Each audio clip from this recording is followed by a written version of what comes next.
Hello, नमस्कार विद्यार्थी मित्रांनो.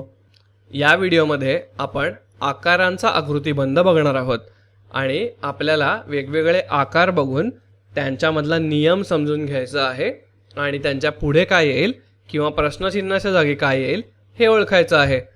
चला तर आपण सुरू करूया. आणि तुम्ही इथे बघा की आपल्या समोर एक त्रिकोण आहे आणि एक वर्तुळ आहे. आता तुम्ही हे त्रिकोण आणि वर्तुळ नीट बघा आणि प्रश्नचिन्हाच्या जागी काय येईल याचं उत्तर मला सांगा. चला आपण सोडवून बघूया. तर सर्वप्रथम आपल्याकडे इथे एक त्रिकोण आहे, त्याच्यानंतर आहे आपल्याकडे हे वर्तुळ, नंतर पुन्हा आपल्याकडे आहे त्रिकोण आणि त्याच्यानंतर पुन्हा आहे वर्तुळ. आणि बघा आपले त्रिकोण हे गुलाबी रंगात आहेत आणि वर्तुळ हे निळ्या रंगात आहे. तर आपल्याला प्रश्नचिन्हाच्या जागी काय मिळेल बरं, आपण बघूया. तर आपला आकृतिबंध आपल्याला काय सांगतो, आकृतिबंध आपल्याला सांगतो की इथे दोन दोन आकार हे जोडी जोडीने आलेले आहेत. म्हणजेच पहिली जोडी आहे त्रिकोण आणि वर्तुळाची आणि त्याच्या पुढची जोडी आहे त्रिकोण आणि वर्तुळाची. म्हणजे ह्याच्यानंतर सुद्धा आपल्याला त्रिकोण आणि वर्तुळ मिळेल आणि आपल्याला प्रश्नचिन्हाच्या जागी एक आकार विचारलेला आहे, तर आपल्याला इथे त्रिकोण मिळेल. छान, अगदी बरोबर. आता आपण पुढचा प्रश्न बघूया. पुढच्या प्रश्नामध्ये बघा काय आहे. पहिले आपल्याला दिलेलं आहे निळं वर्तुळ, त्यानंतर आहे केशरी चौकोन, नंतर आहे पुन्हा निळं वर्तुळ आणि पुन्हा आहे केशरी चौकोन.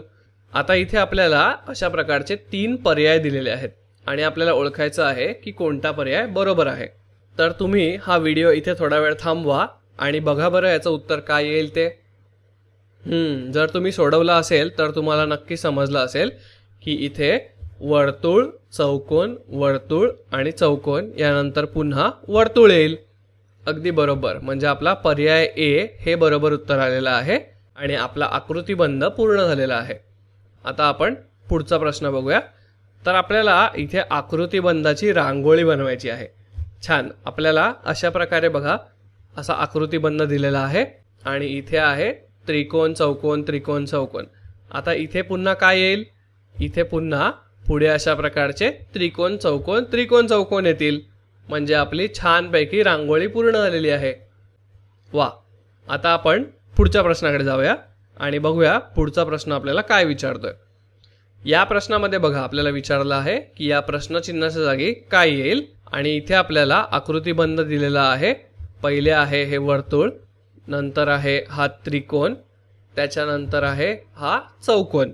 आणि बघा हे वर्तुळ जे आहे ते निळं आहे, त्रिकोण गुलाबी आहे आणि चौकोन केशरी आहे. आणि यापुढे आपल्याकडे आहे हे निळं वर्तुळ, त्यानंतर आहे गुलाबी त्रिकोण. आता मला सांगा, जर आपल्याला हे 3 पर्याय दिलेले असतील तर यापुढे प्रश्नचिन्हासाठी काय येईल. आपण सोडवून बघूया. तर सर्वप्रथम बघा आपल्याला अशा प्रकारच्या 3 आकृत्या या एका गटामध्ये दिसत आहेत. म्हणजे आपल्याकडे आहे वर्तुळ त्रिकोण चौकोन. म्हणजे इथे सुद्धा काय येईल, इथे सुद्धा येईल वर्तुळ त्रिकोण आणि चौकोन. अगदी बरोबर, म्हणजे आपला हा आकृतिबंध पूर्ण झालेला आहे. छान, म्हणजे आपण अशा प्रकारचे आकृतिबंध सोडवायला शिकलेलो आहोत आणि ते कसे सोडवायचे हे सुद्धा आपण बघितलेलं आहे.